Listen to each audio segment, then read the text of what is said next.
प्रभु यीशु मसीह के नाम में आपको अनुग्रह, शांति और आशीष मिले। पवित्र शास्त्र में लिखा है, जो कोई पाप करता है वो व्यवस्था को तोड़ता है और पाप तो व्यवस्था का उल्लंघन है। एक जगह और लिखा है, इसलिए जो कोई भला करना जानता है और नहीं करता उसके लिए पाप है। तो एक मनुष्य कुछ करके जो गलत है, जब वो करता है तब भी पाप होता है, और कुछ ना करके यानी भलाई ना करके तब भी परमेश्वर की दृष्टि में वो पाप करता है।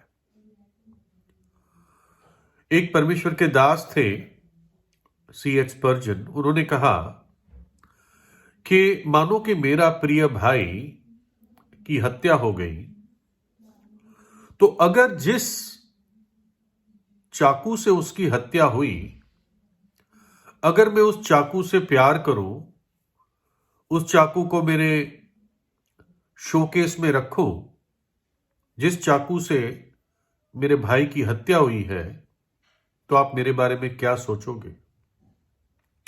या जो मेरे भाई का हत्यारा है, मैं उसके साथ दोस्ती करूं और उसके साथ संगति रखूं, तो क्या मैं उसके अपराध का भागीदारी नहीं हो जाता?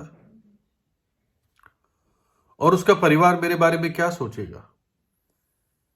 तो वैसे ही हमें समझना है कि प्रभु यीशु मसीह ने जो कलवरी के क्रूस पर अपने प्राण दिए, या उन समय के लोगों की दृष्टि में जो उसको मृत्यु दंड दिया गया, उस सब के पीछे कारण क्या था? कारण सिर्फ यही था कि वो हमारे पापों की सजा थी, और पाप ने वास्तव में परमेश्वर के पुत्र की हत्या की। आप कहोगे ये कैसे हो सकता है?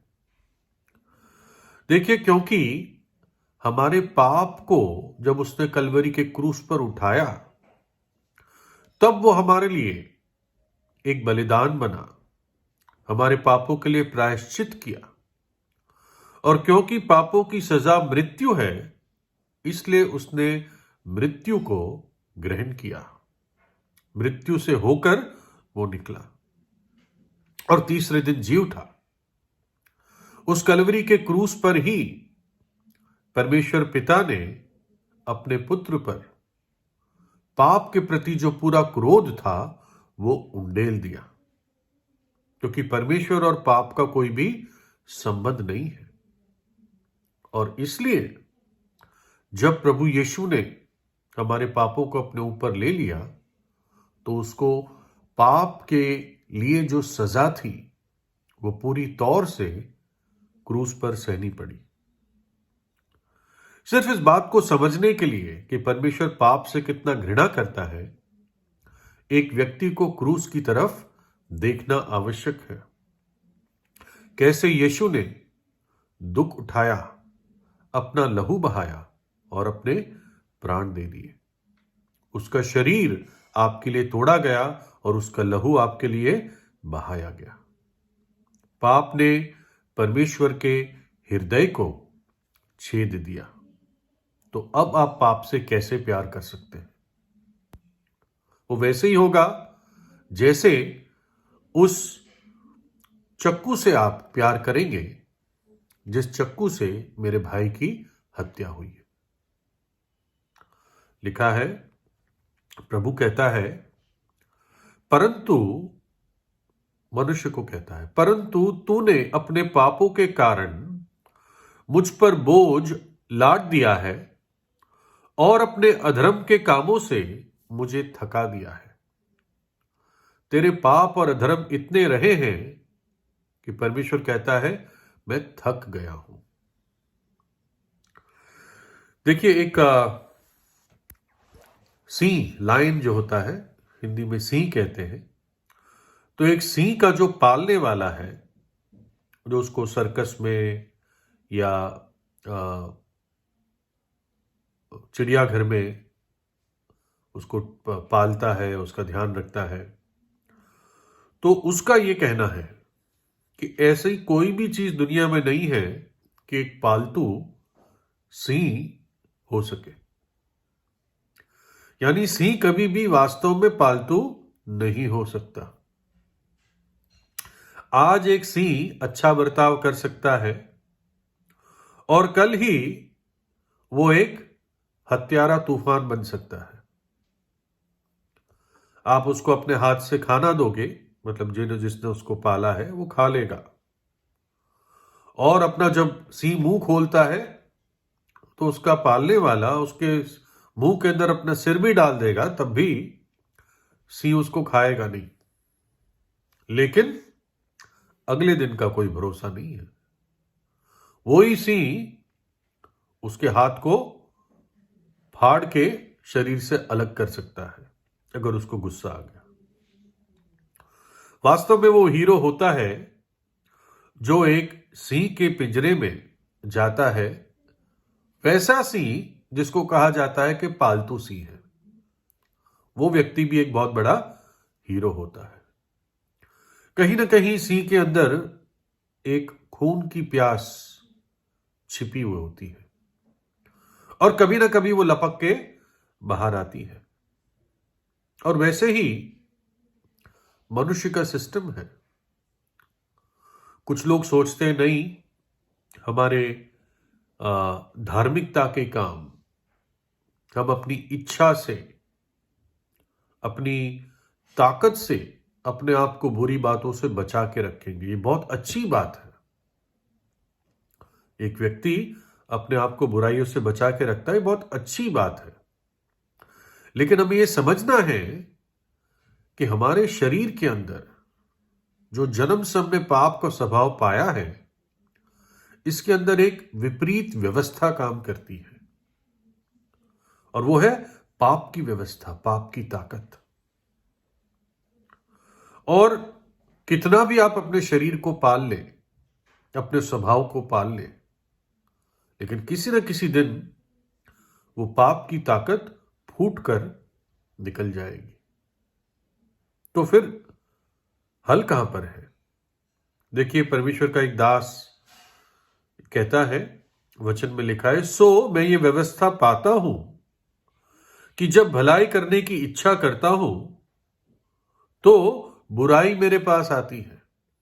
भलाई तो करना चाहता हूं, लेकिन मैं बुराई का गुलाम बना रहता हूं। इसलिए हमें एक ऐसी सामर्थ्य की आवश्यकता है जो इस पाप की व्यवस्था को, पाप की ताकत को तोड़ दे। और यही परमेश्वर एक पापी को वादे में देता है, वादा करता है कि तू सच्चे हृदय से पश्चाताप कर, मुझ पर विश्वास कर, मैं अपना आत्मा तुझे दूंगा। और परमेश्वर का आत्मा उस पाप की ताकत को तोड़ता है और हम उसकी सामर्थ्य से, बड़े अनुग्रह से एक पवित्र जीवन बिता सकते हैं। देखिए, कई लोगों को लगता है क्या ये लोग पाप पाप पाप के बारे में बोलते रहते हैं, इनको और कोई टॉपिक नहीं मिलता क्या? लेकिन आपको मालूम है, दुनिया की सबसे भयंकर और जो मूल चीज है, जो दुनिया की सारी परेशानियों की जड़ है, वो पाप है। एक ऐसा ही व्यक्ति था जो पाप के बारे में प्रचार करता था, पश्चाताप के बारे में प्रचार करता था, पाप की भयानकता के बारे में बताता था। तो एक दिन उसके संदेश के बाद एक व्यक्ति उसके पास आया और वो जब अपने कमरे पे चले गए तब उसके पास आया और कहने लगा कि आप इतना पाप के बारे में क्यों बोलते हैं? हमारे बच्चे भी होते हैं और वो सोचेंगे कि ऐसी क्या बात है, क्या पता आपकी ये बातें सुन के वो खुद पापी बनने की परीक्षा में पड़ जाए। शायद इतना ना बोलना चाहिए। तो ठीक रहेगा, कुछ कम कर दीजिए। मान लीजिए कि आप गलत ही हो, कि आप इतनी बार पाप के बारे में बोलते रहते हैं, तो उस परमेश्वर के दास ने उसको एक बोतल दिखाई और उस पे लिखा था पॉइजन।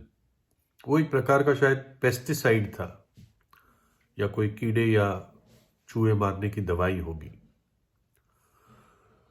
तो उसने कहा कि मानो मैं इस बॉटल के ऊपर से ये पॉइजन वर्ड हटा देता हूं और इस पर ये लगा देता हूं कि ये सेंट है, परफ्यूम है,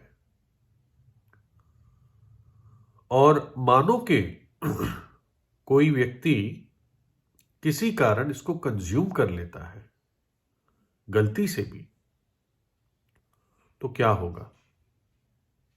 जो चीज पॉइजन थी उसकी जो गंभीरता थी, उसका जो डेंजर था, वो व्यक्ति समझ नहीं पाएगा।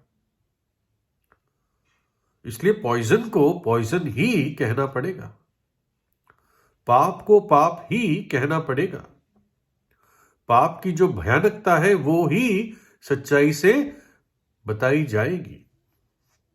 जितना आप उसको हल्का करते हो, उतना आप उस पॉइजन को एक परफ्यूम या कोई खाने पीने वाली चीज बना देते हो, जो आदमी शायद गलती से कंज्यूम कर ले। इसलिए इस बात को समझना है कि परमेश्वर पाप से घृणा करता है, और जो व्यक्ति पाप में जीवन बिताएगा, पाप में मरेगा, बिना पापों की क्षमा मरेगा, वो एक भयानक स्थान में चला जाता है। परमेश्वर की इच्छा नहीं है, इसलिए शायद आप इस बात को सुनते हैं, है ना? और नरक की आग से और कोई कम चीज वो नहीं पाएगा अगर पाप में मरेगा। जहां पर अंधकार है, रोना है, दांतों का पीसना है, जहां की आग नहीं बुझती, जहां का कीड़ा नहीं मरता। और हल हमारे पास केवल प्रभु यीशु मसीह में है। भक्ति का भेद बड़ा गंभीर है।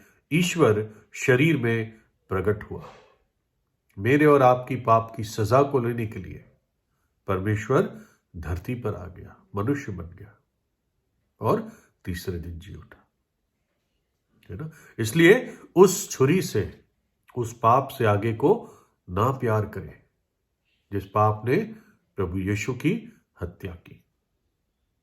और साथ ही इस बात को समझें कि परमेश्वर ही पवित्र जीवन बिताने की सामर्थ्य देता है। फिर आपको स्ट्रगल नहीं करना पड़ेगा, संघर्ष नहीं करना पड़ेगा। वो अपने आत्मा के द्वारा आपको चलाएगा, अपनी विधियों में, अपने वचनों में, है ना? तो इस बात को समझें कि जहर जहर ही है, और उसकी रियलिटी को समझते हुए वचन कहता है, जो अपने पाप को मानता है और छोड़ता है। पाप मानना और उसमें बने रहना कोई बात नहीं है, तो अभी भी जहर में ही है, लेकिन उसको मानना है और त्याग देना है, तब वो व्यक्ति दया पाएगा। तो प्रभु यीशु से प्रार्थना कीजिए, प्रभु यीशु आपको आशीष दे।